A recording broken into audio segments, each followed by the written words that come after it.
Hello, my name is Dr. Fiona Collins. The topic for our webinar today is sterilization monitoring and sterility assurance in instrument reprocessing. We're going to spend the first part of the presentation going through key steps in instrument reprocessing and focus in the second part of the presentation specifically on sterilization monitoring. We all know that the CDC guidelines contain just that, guidelines, and they are considered a standard of care. It contains standard precautions which assume that every single patient is potentially infectious, as well as other protocols. There's also a summary document available on the CDC website, and there's an app available called Dental Check, and you can see an icon for that on the right-hand side here. That also contains a summary of the summary document, as well as checklists and URLs to other sites. It's a free download and it's available for Androids and iPhones. The CDC guidelines I've mentioned are recommendations and guidelines, and they are. However, they are also mandatory if they're included in your state dental act. And again, they are considered the standard of care. If we look at other organizations briefly that are involved, obviously we can see the CDC here up on the top left. The lower left, we can see the Environmental Protection Agency, and with respect to infection control, they are involved in particular with intermediate and low-level disinfectants. We then have on the top line the FDA and the Food and Drug Administration's involved in clearing devices and compounds as medical devices for use in infection control. So that would include things like instrument washer disinfectors, ultrasonic cleaners. Sterilization packaging is also a medical device, as is barrier protection, FDA cleared barrier protection, and in fact also high-level chemical disinfectant sterilants. OSHA is obviously involved, and with respect to infection control, in particular the bloodborne pathogen standard and the hazard communication standard are very important. In the middle and the lower, I have ANSI-AMI ST79 2017. So that's the Association for the Advancement of Medical Instrumentation as AMI, and the ST79 is a consensus standards document that contains a lot of detail in best practices in infection control processes. And this one is in particular on steam sterilization and sterility assurance. Other organizations include state dental boards, which I'd already mentioned, associations. ADA, AMI is actually an association rather than a regulatory body. ASTM is another one, and AORN. For standards, again, they're consensus standards. AMI, we've just talked about. ANSI goes with AMI and ST79. ANSI is also a standards organization. ASTM's involved in rating face masks or surgical face masks.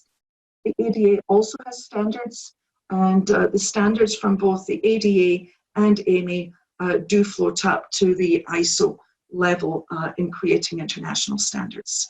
So now let's move on to the presentation, which is based on CDC recommendations and includes best practices from ANSI-AMI ST79. With respect to ANSI-AMI ST79, I'd mentioned it was for steam sterilization, and it is. However, it does include decontamination room area training as well. It addresses OSHA's bloodborne pathogen standard. It addresses personal protective equipment, pre-soaking and cleaning, preparation, packaging, sterilization monitoring, as well as quality process improvement. Here we can see Spalding's classification of devices, which I believe we're all familiar with, and they're divided up into critical, semi-critical, and non-critical. The critical devices clearly represent the greatest risk of transmission with most invasive procedures, and that's those that penetrate soft tissue or bone or otherwise sterile tissues. The method there, of course, no matter what methods used, cleaning is a prerequisite. The method for critical instruments is heat sterilization. For semi-critical, all heat-resistant instruments, as well as handpieces and other attachments that attach to and detach from the dental unit, also need to be heat sterilized. We will not be addressing it further today, but the situation for handpieces and other attachments that are standalone and do not attach or detach to and from the unit are dealt with separately under the recommendations and regulations. Heat-sensitive items are obviously still cleaned, and they are treated by immersion in high-level liquid chemical disinfectant sterilant. And that was the disinfectant sterilant that I'd mentioned that is FDA cleared. Non-critical contact intact skin, and at a minimum, those need to be cleaned and disinfected. It's important, regardless of what device you're using, to follow the manufacturer's written instructions for use to ensure proper decontamination and disinfection of the device. We now look on the right-hand side of this slide. We can see the cycle for instrument reprocessing. It has to be efficient, hopefully efficient, certainly has to be effective. It needs to be safe, and it needs to follow a series of prescribed steps that are repeatable and standardized. So here we can see disposal, chairside, point of use cleaning, transport, and we go through the whole cycle until we end up at storage of sterile instruments. Obviously, the goal here is to render instruments sterile for safe patient care on subsequent patients. Briefly mentioning personal protective equipment, it's an absolute must for instrument reprocessing. The CDC recommendations, the AMI standard, as well as OSHA, all discuss hand hygiene and appropriate PPE. Wearing heavy-duty, puncture-resistant, chemical-resistant utility gloves is mandatory when performing instrument reprocessing.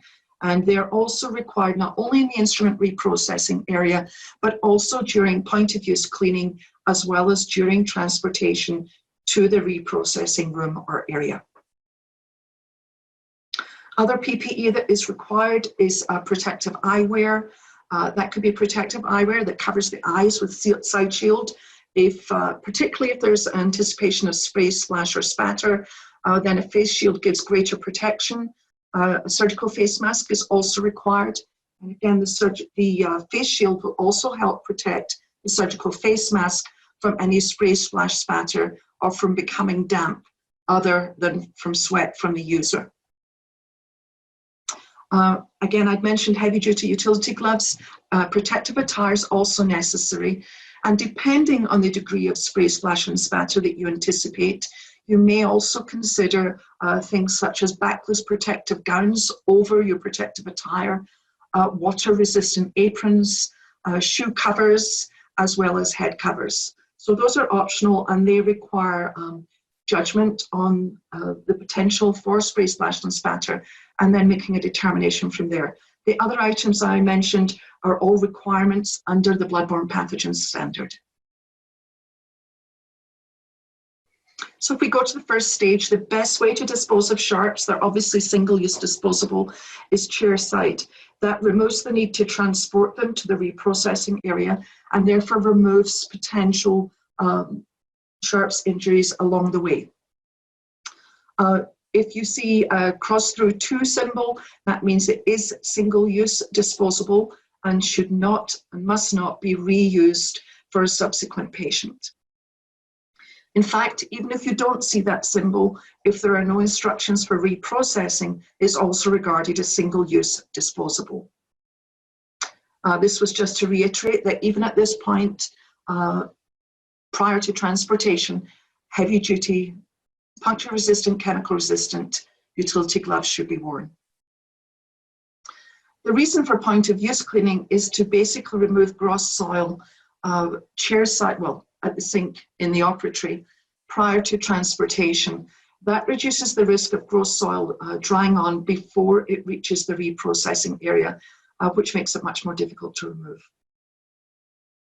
Point-of-use cleaning should follow the instructions for use.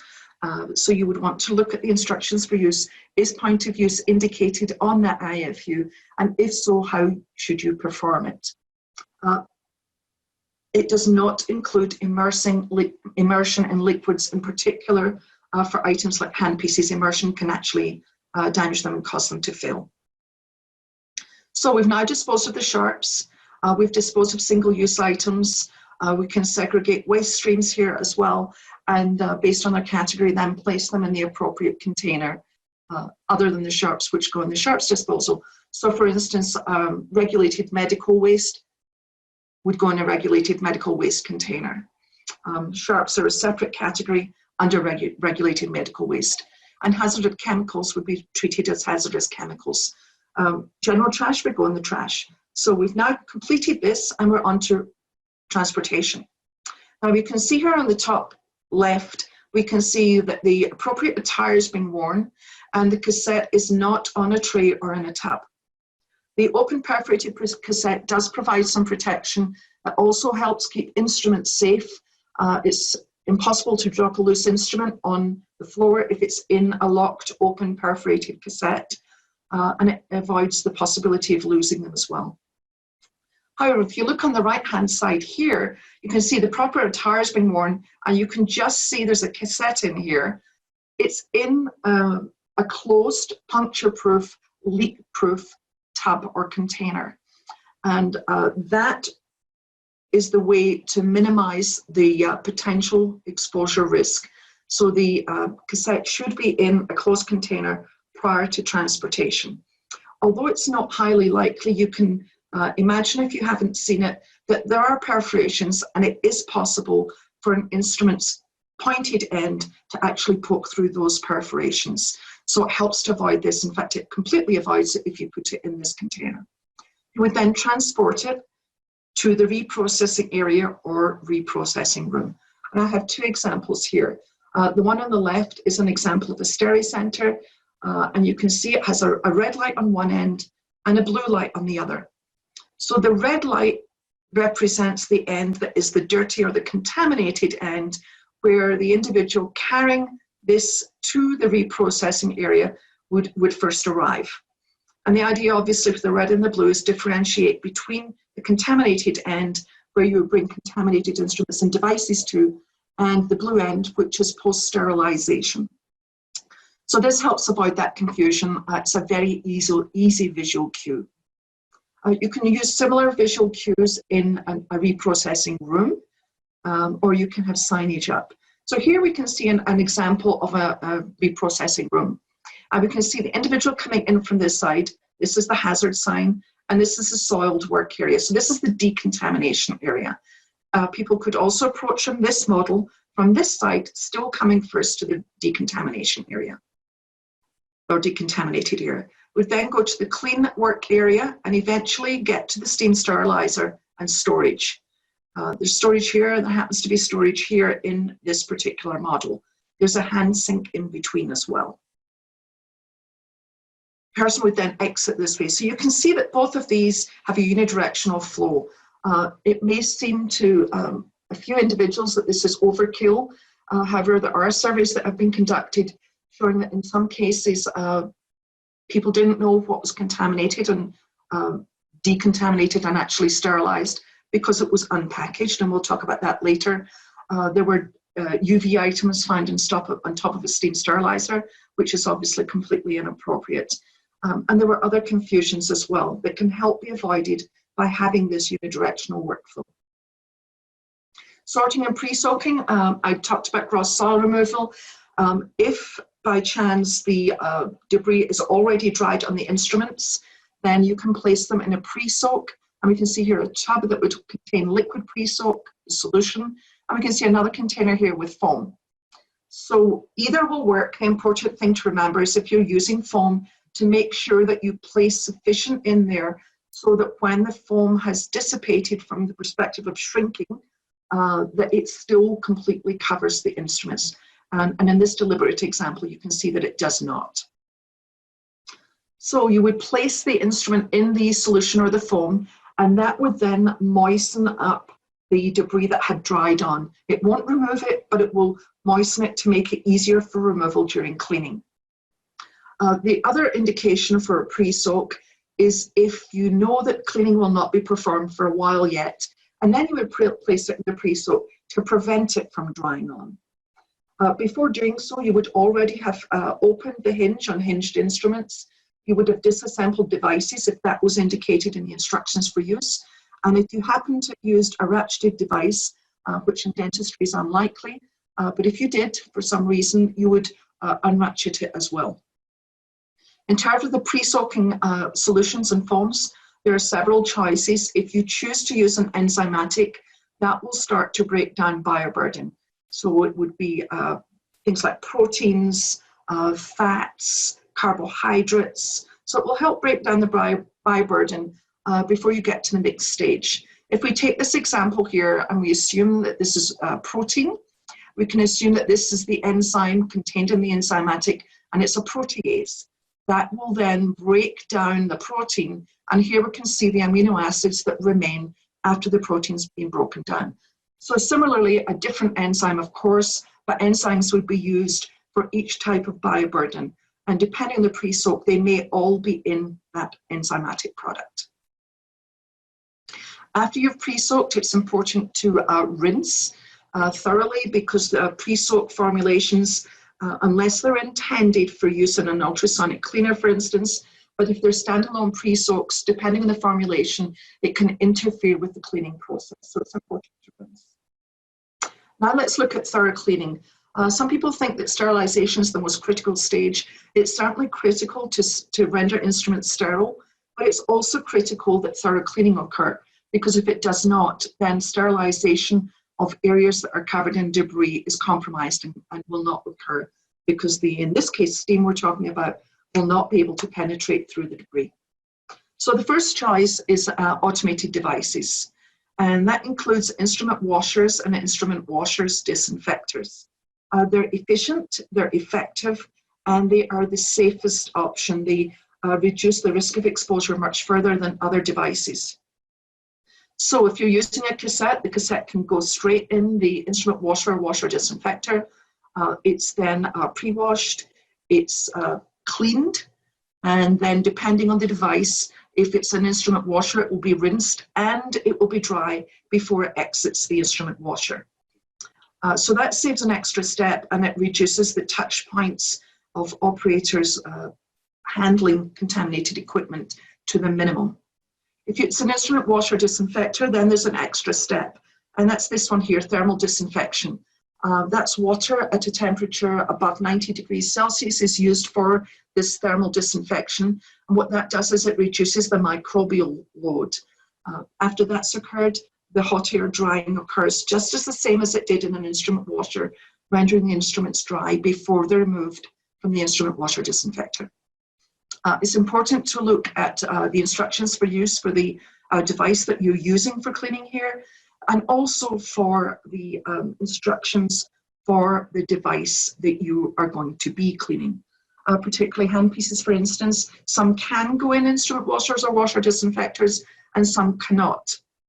So it's crucial to read the IFU, but that also applies to other devices as well, to make sure to read the IFU. The performance of instrument washers and instrument washer disinfectors should be tested at least daily, or it should be tested daily, and the record should be recorded. That's certainly included in the ANI standard, and its best practices to make sure that your device is working properly. Semi-automated in our case means ultrasonic cleaners, and we can see some examples here. Those rely on transducers, and basically what the transducers will do is they create tiny bubbles in a process called cavitation. They're microscopic. Then you have alternating high and low pressure waves that are generated by high frequency sound, so that would be the ultrasonic waves, and those produce the bubbles. During the low pressure phase, those bubbles grow. During the high pressure phase, they implode, so basically they explode. And then the implosion of those bubbles cleans the devices where the bubbles are imploding. It's important, if you're using an ultrasonic, not to place instruments directly in the base of the chamber, or for that matter on the sides. Above and beyond affecting the ability of the imploded bubbles to actually clean the devices, the other issue is that the ultrasonic vibrations that create the bubbles will then vibrate against the items in the tank, and that can eventually cause wearing of, in this case, we're talking about the base of the chamber of the ultrasonic cleaner. So it will damage, in the long term, it will damage the ultrasonic cleaner. So instrument cassettes should be placed in racks. Loose instruments can be placed in racks or other containers. And we can see a cassette rack here. We can see specifically ultrasonic cleaner beakers and other containers that can be used. The recommended ultrasonic cleaning solution should be used and changed minimally daily, more often with high throughput of instruments and when cloudy and soiled. Degassing is important when you replace the ultrasonic cleaning solution. It is not acceptable to top it up. It needs to be replaced completely. When you place fresh solution in the ultrasonic cleaner, in the process of doing so, you're introducing large bubbles. So that would interfere with the generation and implosion of bubbles as well. So basically what the degassing does is it removes those large bubbles. In some automated devices, you'll find an automatic degas cycle. If there is one, you should use that. If there isn't one, you simply need to look at the ultrasonic cleaner manufacturer's instructions for use. And those will tell you what power level and for how long you need to switch the machine on. It's typically around 10 minutes, sometimes 15. It's going to vary. It's partly going to depend on the volume of liquid and the ultrasonic power. So it really is important to look at that IFU. The other thing, one of the other things that's important is not to use anything other than the ultrasonic cleaning solution. Detergent will also, it's not recommended in the IFU, but secondly, if you were to use it, it will interfere with the functioning of the ultrasonic cleaner in terms of cavitation and implosion of bubbles. The other thing that is crucial is to make sure to keep the lid on and put it on before you start running the ultrasonic cleaner. And that's to prevent the release of an aerosol from the ultrasonic cleaner. So I'd mentioned that cleaning testing should be performed. That also applies to ultrasonic cleaner. And we can see several methods here. The two on the left here are both tests that are used routinely during the cleaning process. And that's to check the efficacy of the device during cycles. In both cases, the objective is to have this area or this area clear, which would demonstrate that the cleaning process was effective. And if we take the upper one, they both actually have a kind of a cage that goes over them. In this case, it has grids over it, and you're trying to make sure, if we're looking at the ultrasonic cleaner, that the pink is gone. In this one, it's a different type of cage, it's a different brand, but again, you're trying to make sure that that blue color is gone. So those are routine use. Then we also talked about the routine testing, and that would be without instruments. So we're looking at the ability of the cleaning device to clean. So these tests are done in the absence of instruments. So the upper one I think we're all familiar with, and that's the standard aluminum foil test. So it would be standard aluminum foil, not heavy duty. It's then held in the ultrasonic cleaning solution without touching the base or the sides. And then afterwards, you're looking for an even pattern of pitting and holes. If you see an uneven pattern, that would indicate that there is something wrong with the ultrasonic cleaner. And it would often occur in one area and not in another, suggesting and requiring investigation that the transducer on the side with not a lot of pitting or no pitting, depending on how bad it is, or far less pitting and far less holes is not functioning properly. You would place it in, hold it in, take it out, shake it off, and then take a look. The ideal is that the individual has taken a baseline when the ultrasonic cleaner was brand new. So you would want to compare that. This alternative is a glass slide, obviously. Fewer people know of this one from my experience. There's a pencil decks and a frosted area. The problem with this one is it's only going to work in one area because of its size. It will only work in one area of the ultrasonic cleaner. So not many people use this anyway. There are two other options using the same type of process. This is used actually on the medical side. And you can see there are green tubes here that start yellow and they turn green if the cleaning process is effective, if the machine is working properly. You can see they're spaced out in a certain direction and configuration. That depends on the ultrasonic cleaner and it's dictated in the IFU. Here we can see another one, and this is a typically dental one. It starts off, it's clear vials. It's the same principles. It starts off with a blue colored solution. It then goes through various changes, and it actually ends up yellow. So if it's yellow, it means it's functioning effectively. If it's somewhere in between, it means it is functioning less well. It's not functioning properly. And this, of course, is unprocessed altogether. So those are the options for testing the ultrasonic cleaner. After cleaning, inspect that the clean, repeat the process if there's residual debris. If there is, repeat the cleaning process in the automated or semi-automated device. If it's a spot, if you do manual cleaning, then you want still heavy-duty utility gloves, of course, long-handled tongue, long-handled brush to help protect you further. You'd inspect them for damage. If they're damaged, discard them. And they have to be clean and dry before proceeding. And we'll see that come up later when we look at failures and spore tests as well. Sterilization packaging is FDA cleared. It should be FDA cleared. It's strong. It needs to allow penetration of the sterilant, in this case steam. It does verify sterilization parameters using chemical indicators, which we'll talk about. We can see sterilization wrap here. We can see two types of pouches. This type of pouch still requires the addition of indicators.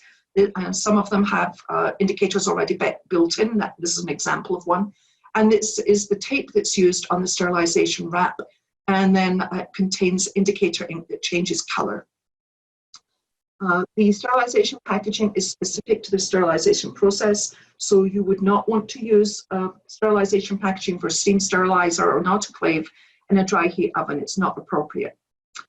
Using sterilization packaging avoids confusion, and the instruments remain sterile until that package is opened, provided it was intact throughout the storage period.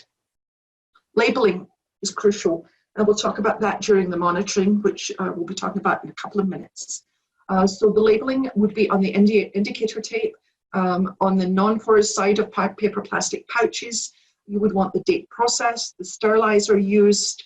If you only have one, you won't need to add the serial number necessarily, but you will need the sterilizer used, the cycle that was used for that load, and the load number.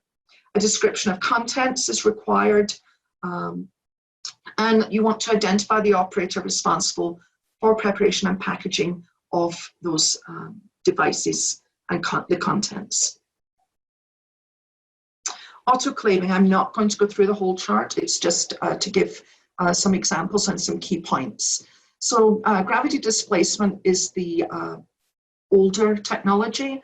And basically, as the name suggests, the air is displaced at the bottom of the chamber as steam enters from the top. So it's relying on gravity. The cycle times, you can see if you're glancing at the whole chart, are higher, longer than they are for the other options. And you always have to add a drying time.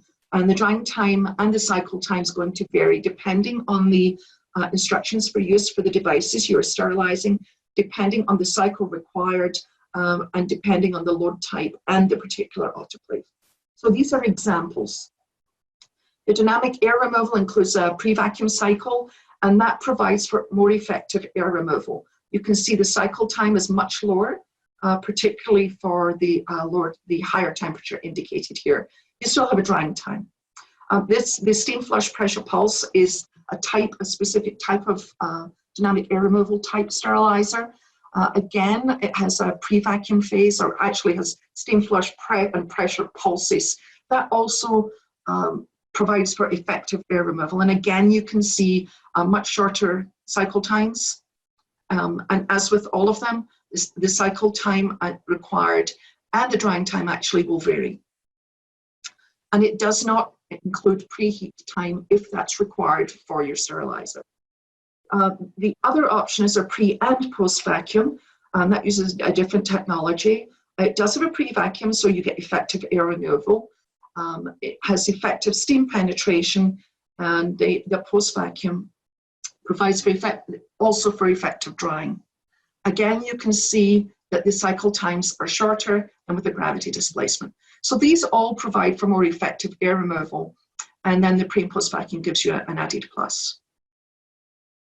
You need to use the recommended cycle, and in fact there are instances where community health centres with dental departments were visited by Joint Commission, and I'm not trying to scare anybody, it's just what happens. And they were using they weren't using the cycle indicated on the device. It did not match what was being used with the sterilizer. So they were dinged by Joint Commission for that. It's important not to remove the packaging until it's completely dry. If you do, it's subject to wicking on exposure to air, which means that the fibrous elements have changed in function. And in fact, what wicking does is it allows contamination of the contents on exposure to air damp packaging. It's important not to interrupt a cycle, and we'll see that in the spore testing, which is coming up now, and to always check the indicators. So you want to check the packages every time for damage, that they're still identifiable, check that there's no moisture, and visual change of the external indicator if you used an external indicator. If not, you'd be looking for visual change of an internal indicator that is visible. So storage, dry, dust-free closed cabinet. You want to maintain intact packaging as long as it is intact. It used to be that the system was shelf life that was time related, and after 6 months it was deemed that it had to be reprocessed. That is no longer the case. It's basically event related. So as long as that packaging is not damaged in any way, then it can go way beyond the 6 months, and as long as there's no event that damages it, it can be used. You would check the packaging when you take it out of storage. If it is damaged, reprocess the contents. If it's not, take it intact in the packaging to the point of use, and only open up the packaging chair side. Let's touch briefly on flush sterilization. Because there's no packaging, one, there's a source of confusion, but it also exposes instruments to contamination the minute they're out of the sterilizer. It should never be used for implantable devices of any sort in the medical or dental setting. Can't be used as, or should not be used as a convenience just because you don't happen to be enough instruments at that moment. So it's only for urgent clinical situations, and it doesn't follow best practices. So I've said that content should be packaged in sterilization packaging. There's one exception, so we can see here a closed cassette. It's not perfect, it's a closed cassette, so it's a chamber cassette system.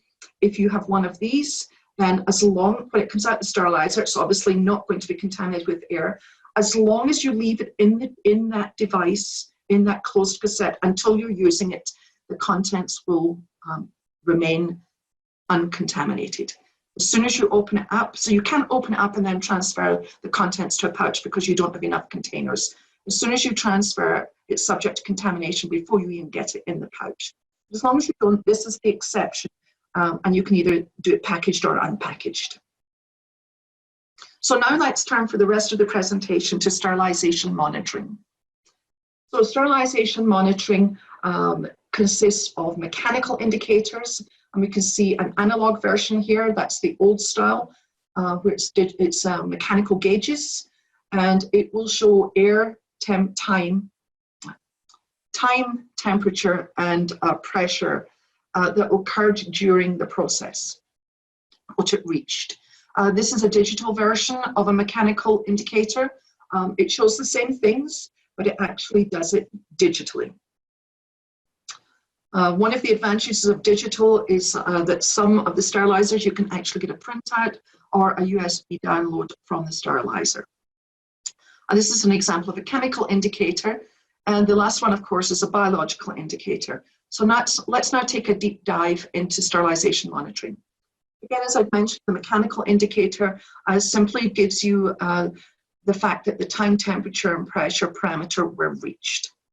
Chemical indicators I touched on during the packaging that we just talked about, and that could be chemical tape, or it could be separate or built-in paper plastic pouch indicators, or that are built into them rather.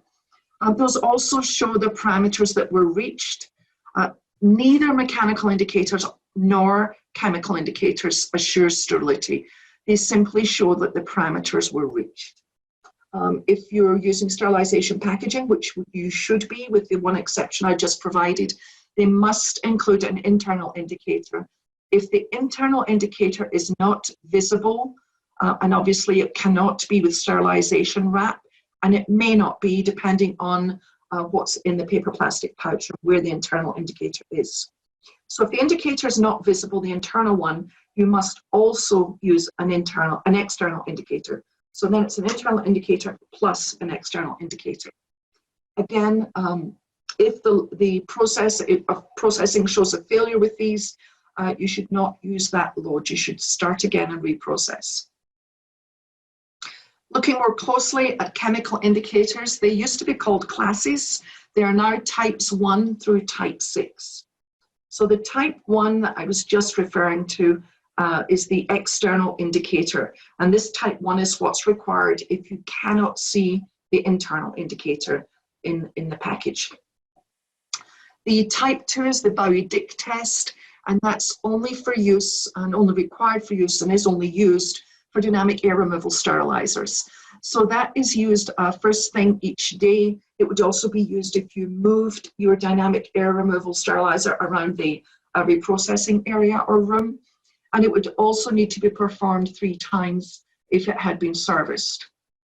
So the Bowie-Dick test basically determines whether air removal is effective. So you're testing the capability of that sterilizer at that moment to remove air. The internal indicators are types 3 through 6. So the type 3 reacts to 1 variable, so that will be time, temperature, or pressure. The type 4 will react to 2 or 3 variables at the stated values. The majority that I'm seeing now are react to time, react to the 3 variables rather than just 2. The type 5 reacts to all variables, and that's also known as an integrating indicator. And the type 6 also reacts to all variables, however, also verifies a specific sterilization cycle. And that's also called an emulating indicator. So the type 5 integrating indicator, we've got 2 examples here. Those integrate all of the parameters, so time, temperature, and pressure.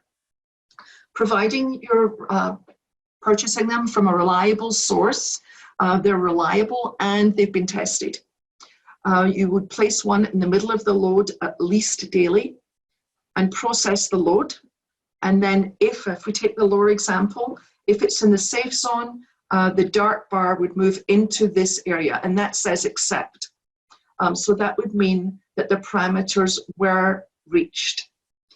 Again, it does not replace spore testing. You can use one in between performing spore tests, and you may be more comfortable with that if you're not using a spore test every time you're doing loads, and it can give you a peace of mind that it did reach all of the parameters and it was integrated, but it doesn't assure sterility. Can also be used if you're using a special process challenge pack or device to perform your spore test. You can also use an integrating indicator in the cycle as well. The emulating integrator, which I'm not going to go into much detail on, again, integrates all parameters at the stated value, and it's also known as a cycle verification indicator for obvious reasons. So now let's turn to sterility assurance. So that can only be achieved using a biological indicator, which, as we know, is also known as a spore test. So the reason spores are used is if you think about the cascade of resistance of microorganisms and you think about the surface disinfectants, we've all seen that chart. The most resistant microorganisms, and they are not killed by low and intermediate level disinfectants, are spores. They are the most resistant. So if you're performing a spore test, you know that all of the microorganisms, other microorganisms, are less resistant and are therefore also being killed. It should be used at least weekly for each sterilizer being used. Daily is best practice. That provides greater assurance or more frequent assurance, and it is considered a best practice. You could, if you chose to, perform a spore test with every load. That's not required.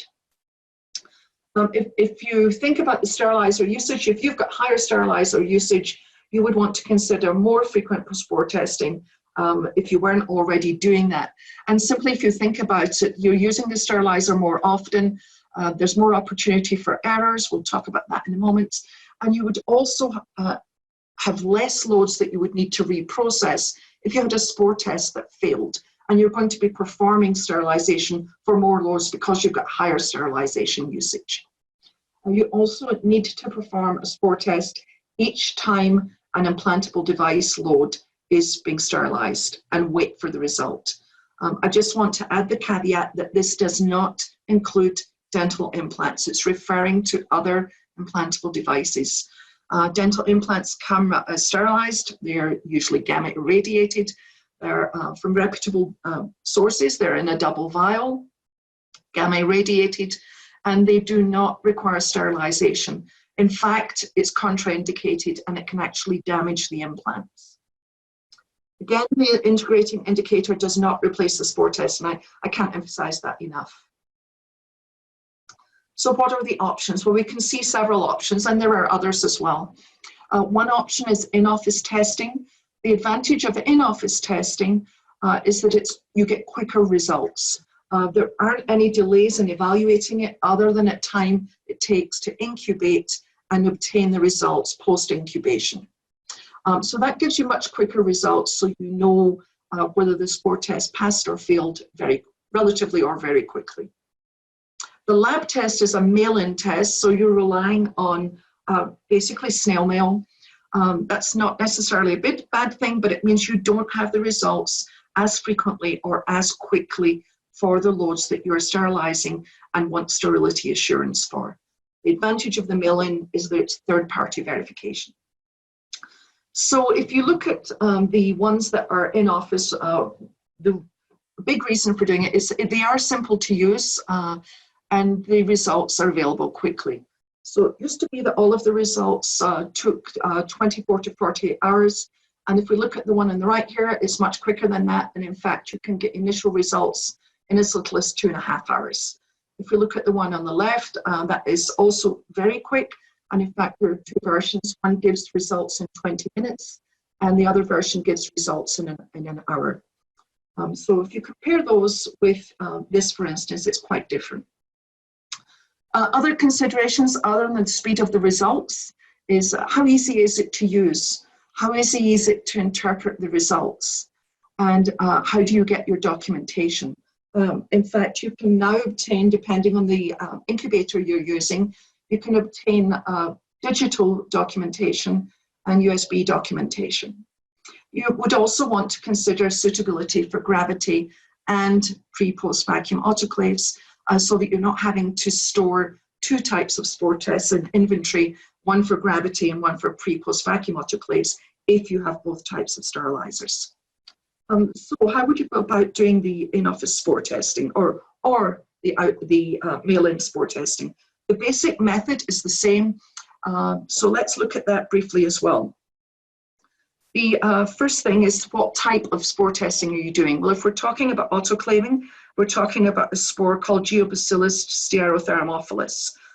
If it's a dry heat oven, which we're not talking about today, but it is a different spore test, so I did want to mention that, and it uses a different microorganism. So that would be Bacillus atrophius. So if you're performing spore testing, the first step is to look at the instructions for use for that spore test.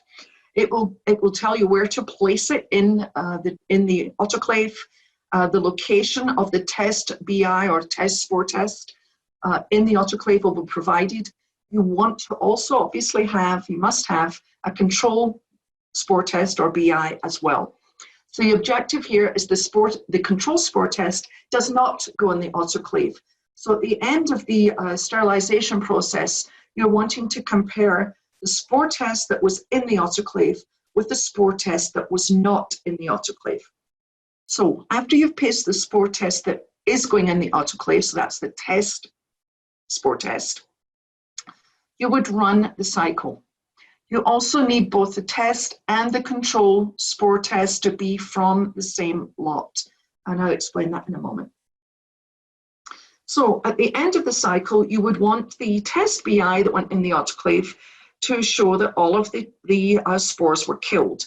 And that's known as a negative result, and that can cause some confusion. because negative result usually sounds bad, but the negative result in this case is what you're looking for. It means they were all killed. So it was negative for any live spores. You also want to make sure that the spore test, that vial that was not placed in the autoclave, doesn't contain dead spores.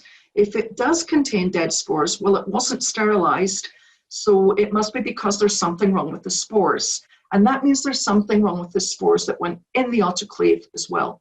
So you really don't know whether the sterilization process functioned properly or not, because the spore test that didn't go in the autoclave also had dead spores in it. So you'd have to take spores from a different lot. So you take vials from a different lot and repeat the test with one spore test vial going in the autoclave and the other one staying outside the autoclave. So what you're looking for is the spore test that comes out to be dead and the spore test that was the control to still be alive. So you would do that. You would then take it out of the autoclave. You would then incubate and you would again look at the instructions for use. And at the end of the incubation, look at the result for your spore test. So what if it wasn't a negative result? What if it's a positive result and your spore, which means your spore test failed and there are still live spores there? So the first thing to do is to check your mechanical and chemical indicators.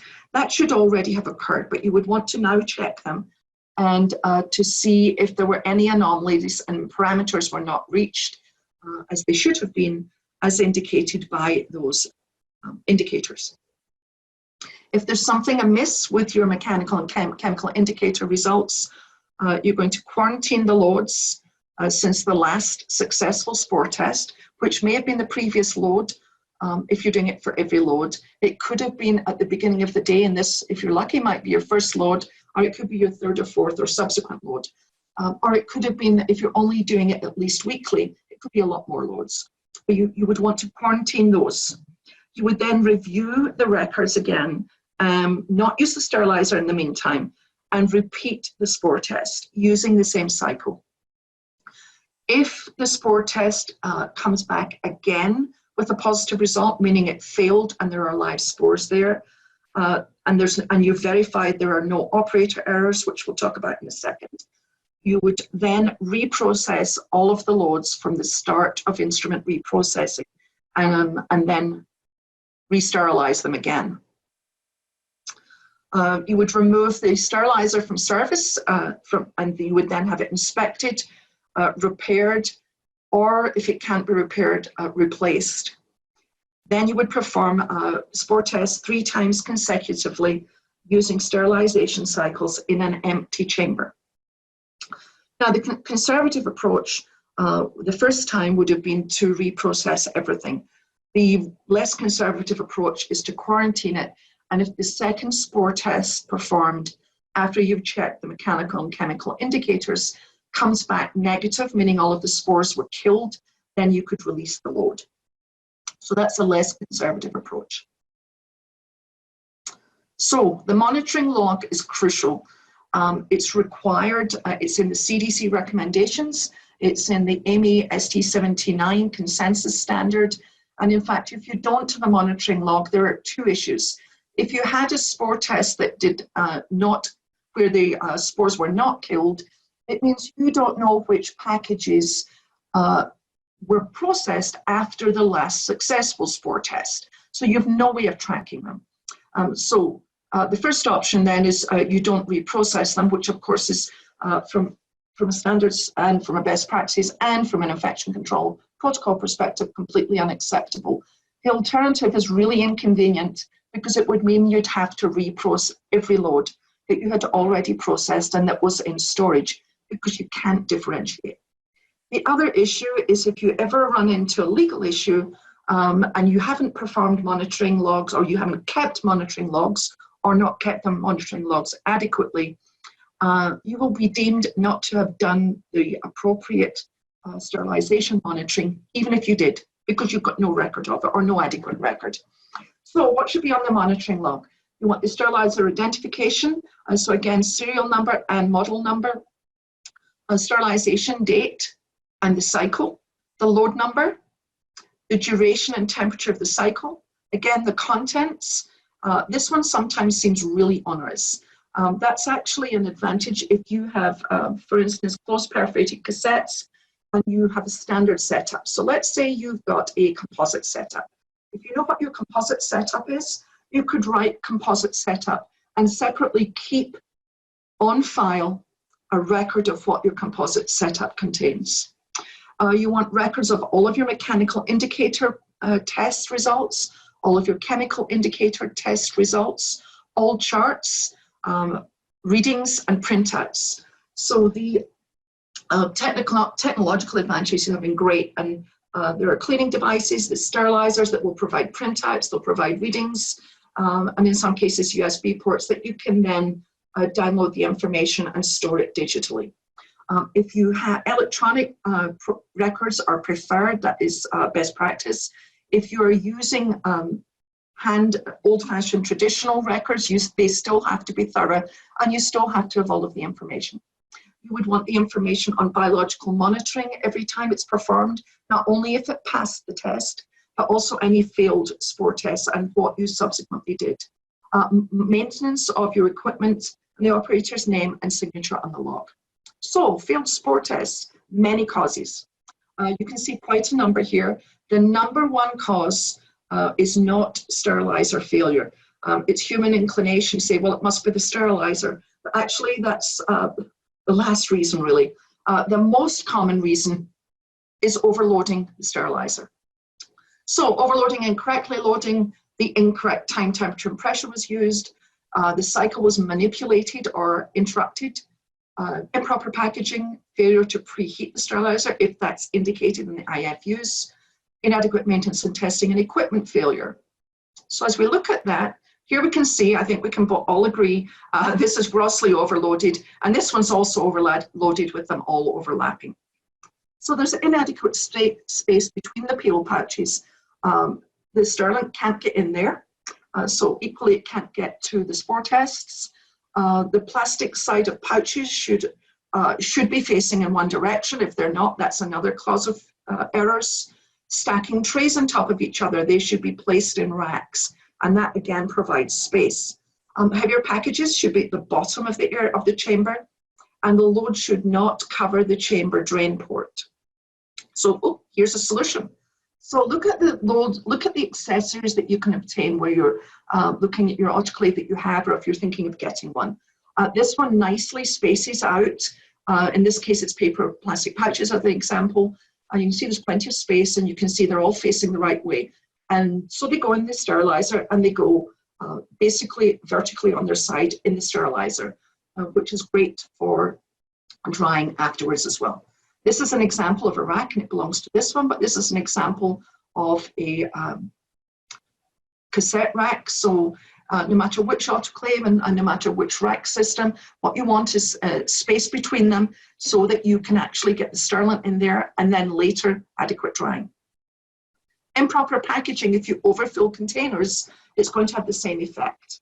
Using pouches that are too small means you're overfilling it. Folded pouches, we can see one here. If you fold it over, you've got a double layer. The sterilant may not get through there, and in addition, it may not be completely dry.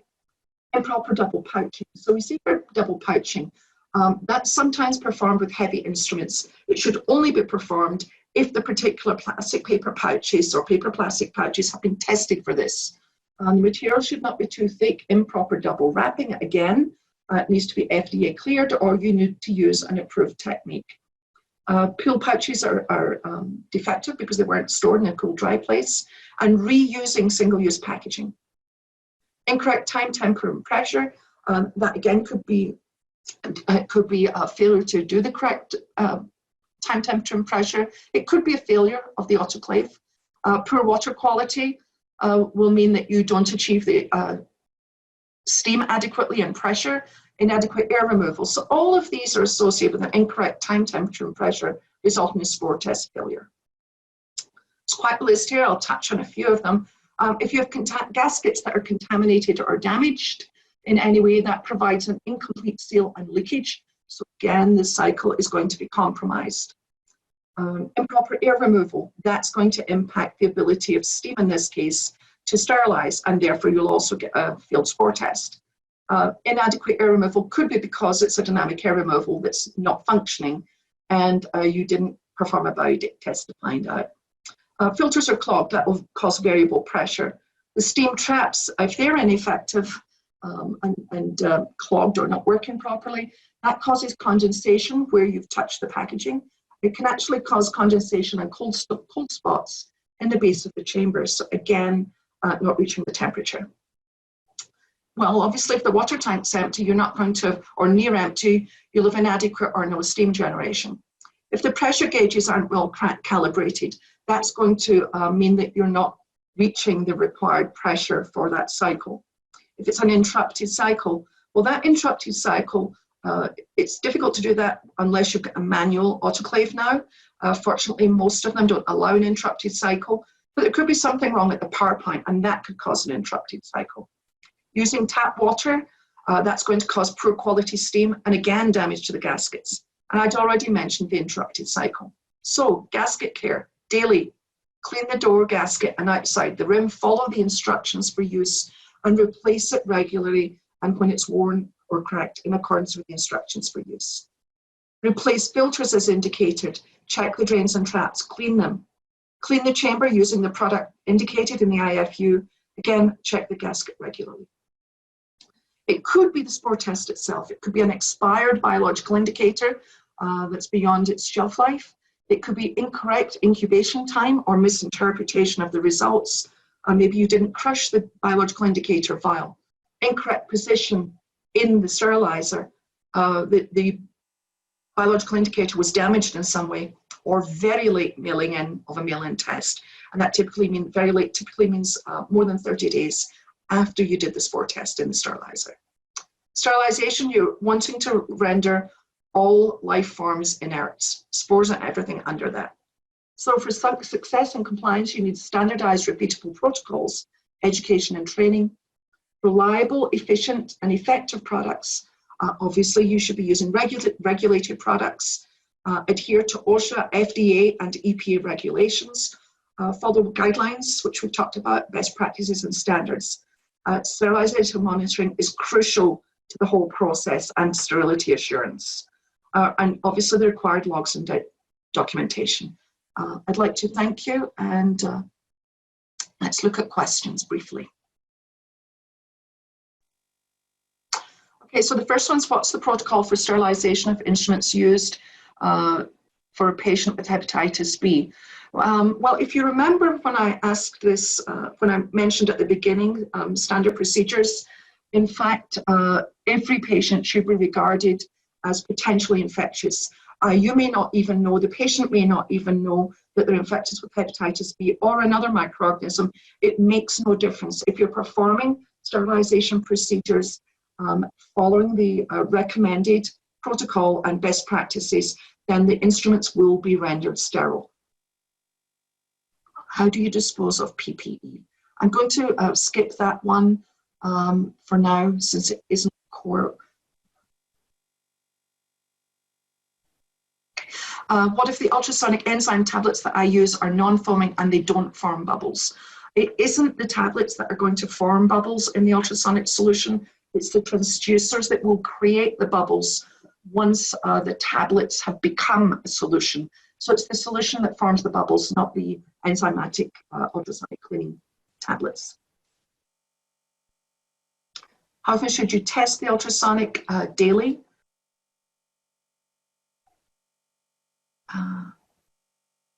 So a sealed, sterilized package becomes unusable if left on the shelf or drawer. It's a question mark. I think you're asking if it's left out on the surface. The trouble with that is depending on the humidity, it could become damp and then the contents can become contaminated. If it's outside, it's more likely to become damaged. So the recommendation, the best practice is that it has to go in a dry, closed area. It should never be left outside on a shelf.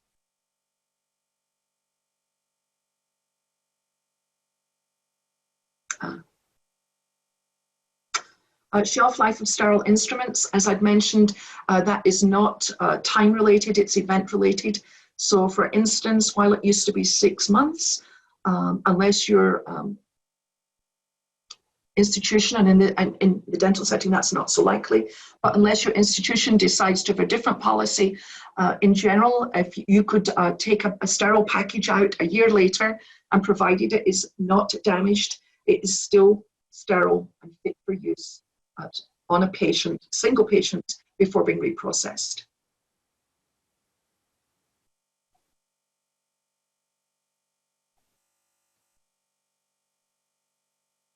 This one is actually about dry heat ovens. Is a dry heat oven effective against spores? If it's functioning effectively, it's effective against spores. The difference is, of course, you would test it with the Bacillus atrophius that I'd mentioned earlier, instead of the spore test that's used for autoclaves.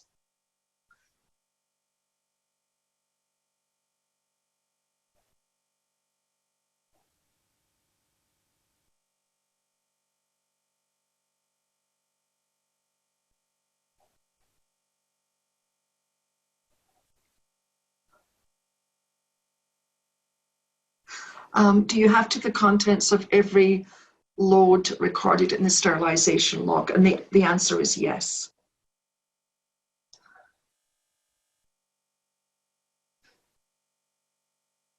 Okay, this question, I think I understand what it is. Do you have to put an indicator strip inside every sterilization package if the package is an indicator on the inside?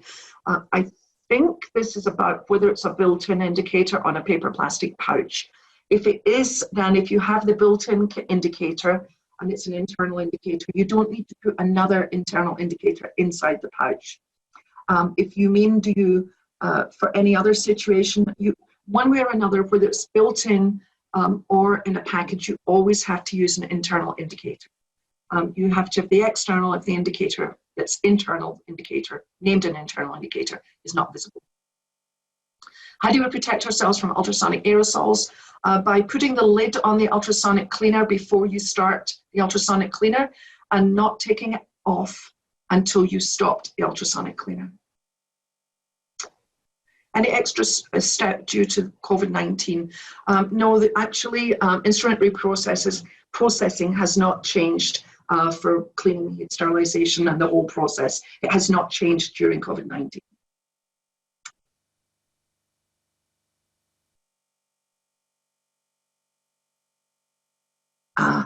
And this one comes up. Are N95 masks able to be sterilized in an autoclave? They cannot be sterilized in a standard autoclave cycle. If you were to do that, it will actually damage them and it will render them no longer effective as N95s. There are other ways of doing it.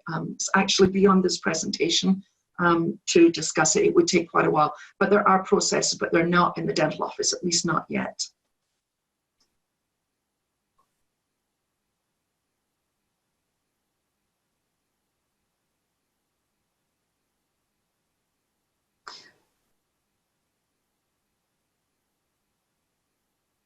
Okay, how should pouches be sterilized? Plastic face up or down? It depends on the sterilizer, what type of sterilizer it is. This comes up all the time, not surprisingly. So the short answer is check the IFU for your sterilizer or call the manufacturer of your sterilizer if you don't know and check with them.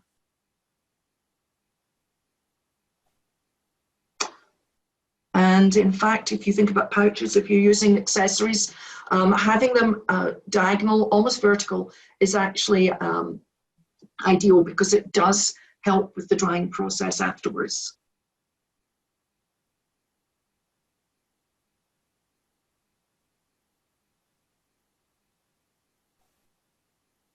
The office is closed for a period of time. Do we have to run multiple spore tests?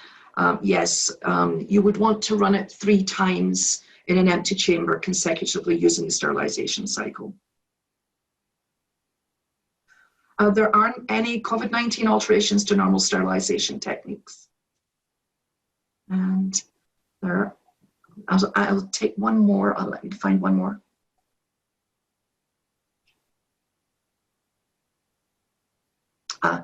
No, I really do want to reiterate this. You do have to have an internal indicator in a package containing cassettes you always must have that. You just have to have an external indicator as well, because you can't see the internal indicator.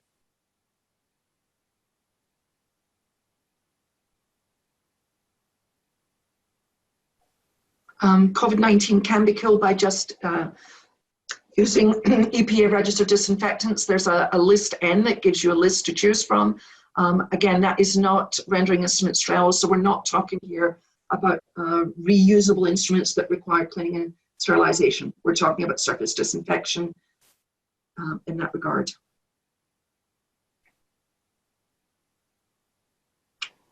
Is it better to have ultrasonic, and this is the last one, is it better to have ultrasonic, I think we're meaning cleaners, in each room? If you mean each reprocessing room, if you have more than one, then yes, obviously. If you're meaning in the room that has a patient in it, ultrasonic cleaners should not be used where patient care is being delivered. They should be in a completely separate area, or reprocessing area or reprocessing room. I'd like to thank you very much. I think I was able to answer most of the questions, and I hope this was interesting and helpful. Thank you.